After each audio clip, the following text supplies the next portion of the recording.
السلام علیکم ورحمۃ اللہ وبرکاتہ۔ سامعین کرام، history of world part number 13 میں یہ بتایا گیا تھا کہ عزازیل جب گرفتار ہو جاتا ہے تو فرشتے اللہ رب العزت کی بارگاہ میں دعا کرتے ہیں اور اس کو پہلے آسمان میں لے آتے ہیں، اور اس طرح پھر دوسرے کچھ دن گزرنے کے بعد اور فرشتے اس کو اپنی عبادتیں اور تمام طور طریقے سکھا دیتے ہیں۔ پھر دوسرے آسمان کے فرشتے دعا کرتے ہیں کہ اللہ پاک ہم بھی اس نیک جن کو دیکھنا چاہتے ہیں۔ الغرض اس طرح عزازیل پہلے آسمان سے دوسرے آسمان میں پہنچ جاتے ہیں اور دوسرے سے تیسرے میں، اس طرح ساتوں آسمان میں یہ پہنچ جاتے ہیں، اور ہر آسمان میں یہ 500 سال زندگی گزار پاتے تھے۔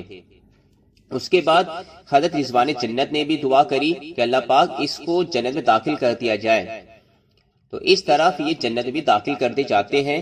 جنت میں داخل ہوتے ہی حضرت رضوان جنت نے بڑی خندہ پیشانی کے ساتھ عزازیل کا استقبال کیا۔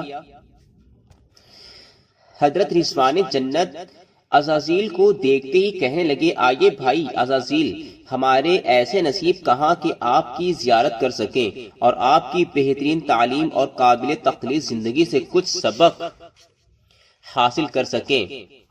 عزازیل نے انکساری کے لہجے میں واضح رہے کہ اس زمانے میں خاکساری کا رواج نہیں تھا، اس لفظ کی جگہ انکساری کا استعمال ہوتا تھا۔ ان سے بہت کچھ سنا اور آخر میں کہا کہ میں اللہ رب العزت کا ادنا در حقیق بندہ ہوں، اور مجھ سے اس سلسلے میں جو کچھ بھی خدمت ہو سکتی ہے اسے اپنے لیے باعث صد افتخار سمجھتا ہوں۔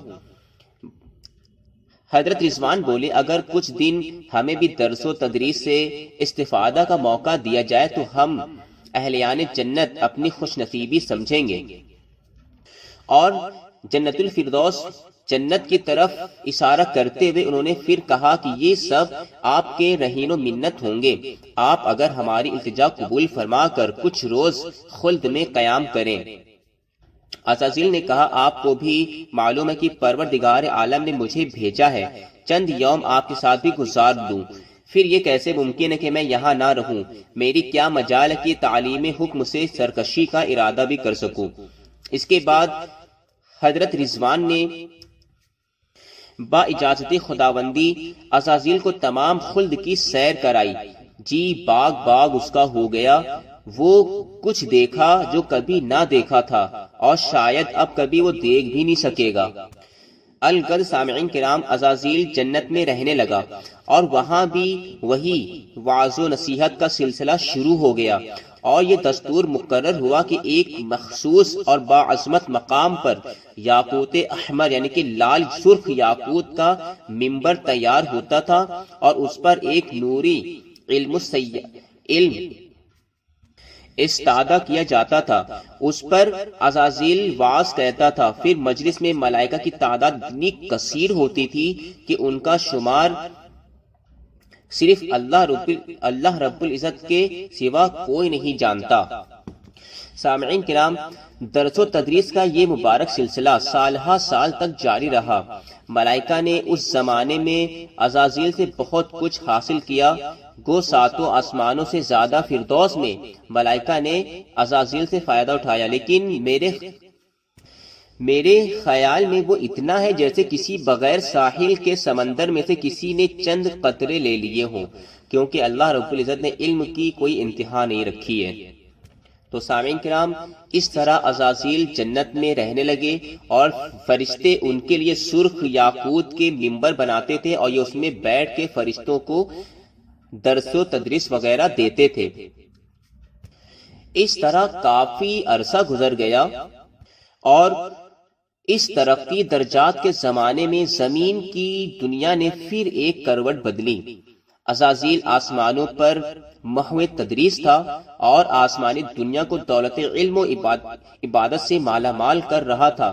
ادھر زمین کی بچی بچائی مخلوق، جو کچھ جنات جو تھے، جن وغیرہ جو جزیرے وغیرہ میں چھپ گئے تھے، وہ بچ گئے تھے، پھر سمٹا کر ایک مرکز پر جمع ہو گئی تھی اور اپنی کھوئی ہوئی وقعت اور نگاہ التفات ڈھونڈ رہی تھی۔ جب یہ بات عزازیل کو پتہ چلی کہ میری قوم کے بہت سے افراد جو کسی زمانے میں فرشتوں کی جنگ میں فنا نہیں کیے گئے اور جن کو پروردگار عالم نے کسی مصلحت سے ادھر ادھر روپوش ہو جانے کی اجازت دے دی تھی، اب پھر بے سر و سامان پھر رہے ہیں اور انہیں کوئی سچا راستہ دکھانے والا نہیں ہے۔ یہ حالات معلوم کرنے کے بعد عزازیل کا جی بے حال ہو گیا۔ دل نے کہا چھوڑو ان مشاغل کو، تیری قوم بے یار و مددگار اور ڈاواں ڈول پھر رہی ہے۔ انہیں راستہ بتاتا کہ وہ بھی تیری طرح مصروف عبادت ہو کر قرب الہی حاصل کر سکے۔ مگر مشکل یہ تھی کہ اگر عزازیل قومی لیڈر کے حصول کی درخواست کرتا تو اس سے جنت کی سکونت جاتی۔ وہ ایسا سوچ رہا تھا کہ اگر میں یہاں سے جانے کی طلب کرتا ہوں، میں زمین پہ جانا چاہوں گا تو کہیں مجھ سے جو اتنی زیادہ مجھے مل چکی ہے ریاستیں، جنت میں رہتا ہوں، تو یہ چیزیں مجھ سے اتنی آسائش و آرام کی چیزیں مجھ سے چھوٹ جائیں گی۔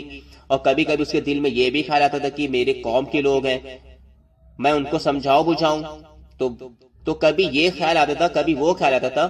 اس طریقے سے وہ کشمکش میں تھا۔ عزازیل اپنے دل میں یہی سوچتا رہتا تھا کہ اگر میں قومی لیڈر کے حصول کی درخواست کرتا ہوں تو جنت اور اس کی سکونت ہاتھ سے جاتی ہے، اور یہ عظمت اور وقار جو آج میسر ہے پھر نہیں رہے گی۔ اب عزازیل کو بہت پہلے کے واقعات یاد آتے تھے جو بدعمالیوں کے باعث اہل زمین پر گزرتے تھے اور جن کے تصور سے اب بھی روح پر سکتے کا عالم طاری ہو جاتا تھا۔ تو سامعین کرام، عزازیل اپنی سوچ میں ایک طرف جنت تھی، ایک طرف قومی رہبری۔ اس کے دل کے دنیا میں دونوں جنگ کر رہی تھی۔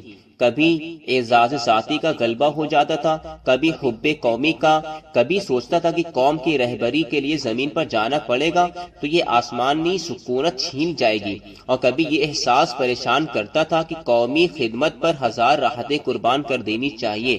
غرض کی ذہنی کشمکش میں مبتلا تھا کہ بارگاہ خداوندی سے حکم ملا، تم اگر چاہو تو ہم تمہیں تمہاری قوم کا رہبر بنا کر بھیج سکتے ہیں تاکہ تم ان بھٹکے ہوئے لوگوں کو راہ راست پر لگا کر قومی فرض ادا کرو۔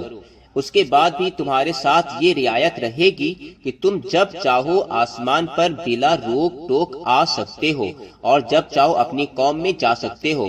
تمہارے لیے ساتوں آسمان اور جنت الفردوس کے داخلے میں کوئی رکاوٹ نہ ہوگی۔ تو سامعین کرام، اندھے کو کیا چاہیے؟ دو آنکھیں۔ عزازیل تو خود یہی چاہتا تھا کہ کسی طرح مجھے ان درجات کے ہوتے ہوئے بھی کوئی رہبری کا موقع مل جائے۔ چنانچہ خالق کائنات نے عزازیل کی خواہش کو پورا فرما دیا۔ چنانچہ عزازیل نے خالق کائنات سے عرض کی کہ اے پروردگار عالم، تو عالم الغیب ہے، تو نے دل کی بات جان کر مجھے بامراد فرمایا ہے۔ اب میں تجھی سے امداد و اعانت طلب کرتا ہوں کہ مجھے زمین پر بھیجنے سے پہلے اتنی طاقت دے کہ ضرورت کے وقت میں کسی کام میں معذور نہ رہوں اور روئے زمین کے ذرے ذرے کو مطیع و فرما بردار بنا سکوں۔ دریائے رحمت نے عزازیل کی یہ آرزو بھی آگوش میں لے لی اور بسط اعزاز عزازیل کو اپنی قوم کی رہبری کے لیے بھیج دیا۔ بے شمار ملائکہ کی فوج بھی عزازیل کے ساتھ کر دی گئی۔ تو سامعین کرام، اس طرح عزازیل جنت میں رہتے ہیں اور رہنے کے بعد ان کو رہبری کے لیے زمین میں جو جنات لوگ تھے ان کی رہبری کے لیے عزازیل کو اللہ پاک نے بھیج دیا، اور یہ بھی کہہ دے کہ تم پریشان نہ ہو، تم جب چاہو آسمان میں آ سکتے ہو، جب چاہو جنت میں آ سکتے ہو، اور جب تمہارا دل کرے تم زمین میں بھی جا سکتے ہو اپنی قوم کی رہبری کے لیے، کوئی روک ٹوک نہیں ہے۔ اس طرح عزازیل بہت خوش ہو گئے کہ دل کی مراد میری پوری ہو گئی، کہ وہ یہی چاہتا ہی تھا کہ میں اپنی قوم کی بھی اپنے قوم والوں کے ساتھ بھی رہ سکوں، اور یہاں کی بھی نعمتیں جو عظمتیں ہیں وہ بھی مجھ سے نہ چھوٹیں۔ اور اللہ رب العزت نے اس کی دونوں ہی خواہشیں پوری فرما دی کہ تم جہاں پہ بھی رہنا چاہتے ہو وہاں پہ رہ سکتے ہو۔ تو سامعین کرام، اب عزازیل جب دنیا میں آئے گا اور اپنی قوم کے لوگوں کو کس طرح وہ سمجھائے گا، کیا کرے گا، وہ انشاءاللہ تعالی اس کے آگے والے پارٹ میں بتایا جائے گا۔ اس ویڈیو کو اپنے دوستوں میں بھی ضرور شیئر کریں تاکہ ان کے علم میں بھی مزید اضافہ ہو اور اس کو آپ لوگ بھی بغور سے سنیں۔ السلام علیکم ورحمۃ اللہ وبرکاتہ۔